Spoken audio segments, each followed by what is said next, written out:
do, as we did before, it's okay, I'm just going to put here, is check the equipment when we walk up. So I'm just looking at it on the leg loop and that'll be fine. Some people use this as a second handhold if the daisy chain is hanging down, and just remind them that the handholds are here. It doesn't feel the same on the They feel way better. Yeah. Cool. So we check the swing, make sure we have 2 handholds, 2 leg loops. We want to make sure the carabiners are hooked on, everything looks good. We always do like the safety first. Okay? We put the swing behind our back, and then we check for the height. Another thing that I usually start with is making sure people have like the right clothing on. So remove any jewelry or something that can like smack you in the face if you go upside down and that kind of thing.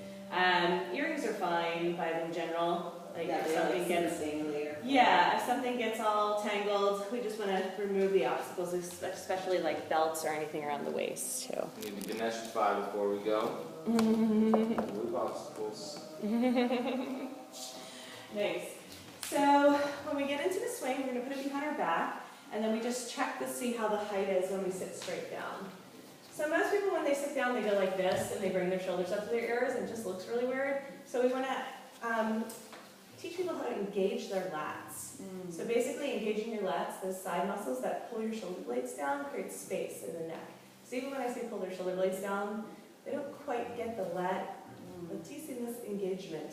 So when we engage the lats, we're allowing the heart to rotate up towards the sky. So we come into a slight back bend. So we want to make sure that this is a good height. We come into like a sumo squat.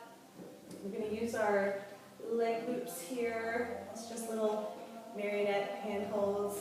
Just chilling. Not really using them for anything too dynamic yet. And then we're just going to shift from side to side. So then the next thing we're going to check is to make sure leg loops are the right height for us. And we did all this, but I'm just walking you through all the basics again. Lots of repetition. So we put the leg loop behind your knee, one at a time. Cool. And we just make sure that they're at a comfortable height. So that all looks about right. They can be a little bit higher or a little bit lower, and it's not that big of a deal, but you can basically tell you want to sit your hips straight down, like you're sitting in a chair. Drop your hips, yeah. So Rob, they look a little high. Really? They could be a little high.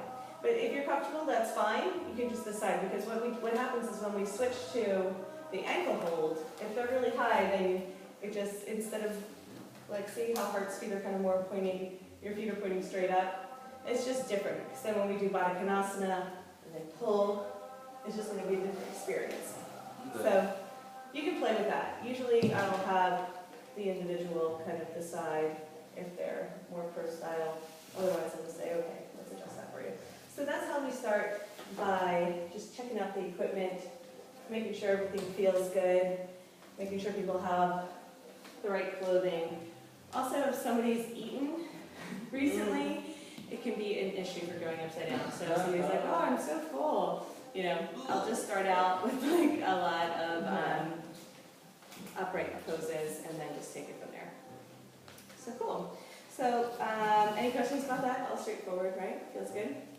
So the hand holds were the other thing that we didn't get into. Would you have them go upside down to check?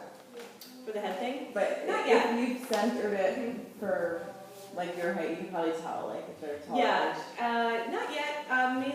Mainly because if you try to tell somebody to go upside down, this is what they're going to do. Right. And they're going to flip right out this way. Yeah. Happens 99% of the time. Like only very few people know how to go upside down, which is to bring your knees wide into a straddle and then check. Which is very similar to acro too, right? Like when you get blown, you stick your legs out. Yeah, out and down. Like if you're in acro yoga and you bring your legs up, you start to slip. Yeah. It's the same thing. So the next thing that we do is we talk about the anchor points and the holds. So the first hold is going to be underneath the arm. So we have 3 sets of holds up top. Hand, elbow, shoulders. 3 sets on the bottom. Ankle, knee, hip. So we always have at least 1 hold, 1 anchor point. Normally 2. So like when we use these ones, this is my second hold. right? I'm not really doing anything with them, but I'm not about to fall out of the swing. And even if somebody does something stupid, they're like, whoa, you know, the brain usually kicks in and catches. So very few people fall out of the swings, very few, when I work with them. But, you know, I become incredibly cautious unless I feel like people are already superstars and they just got it. The other piece of equipment, as you can see, there's 4 carabiners and 2 daisy chains, or 4 today in our case if we double them up.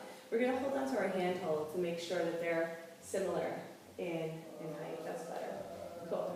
So the handholds are great for shoulder stretches. We can just lean forward and stretch from side to side a little bit. Get a sense of the space. Yeah, I'm going to have to move that so we don't get the double video thing. Don't worry about it, hun. You can stay. Yeah, no. You're more important. I'll just switch it. Cool. So the handholds are great. You can also do some pull-ups. I start to do some acrobatic movements, which is fun. But in general, we use these for flips. Every once in a while, like I'll do some shoulder things where you come into some yoga variations, you know, where you're kind of pulling up and down simultaneously, and it just feels really good. So when we work together, we're all going to go in the same direction. Yeah. And sometimes it gets confusing. We're still just, I'll usually say left and right as much as my brain can allow, but just really feel the nice stretch that happens on the side body by hanging. So we're engaged but relaxed simultaneously. So the handholds are good for those kind of things too. Let's just do the other side since we'll sample that one on both sides. So hand is grabbing opposite side. So try the other side part. Grab for the other handhold and see how that feels. Oh, the opposite handhold. Yeah, good job. So let's just try and triangle toes. Has everybody here done yoga? I mean, it happens. Has anybody been here and under a rock? It happens. And then we'll go on to a snake. And just let your neck get into it and feel what happens here. Like I said, with the yoga translations, what we're doing today, we're going to stay pretty therapeutic and restorative.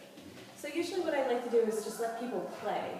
So I want to give people structure and kind of form in the poses, but then a lot of space to explore. And I think it's really important for us to kind of figure things out, get into the body intelligence and that intuitive nature instead of counting on the mental energy of instruction, you know, just doing it right kind of business. So we'll do a lot of that since we have 2 hours in the workshops as well.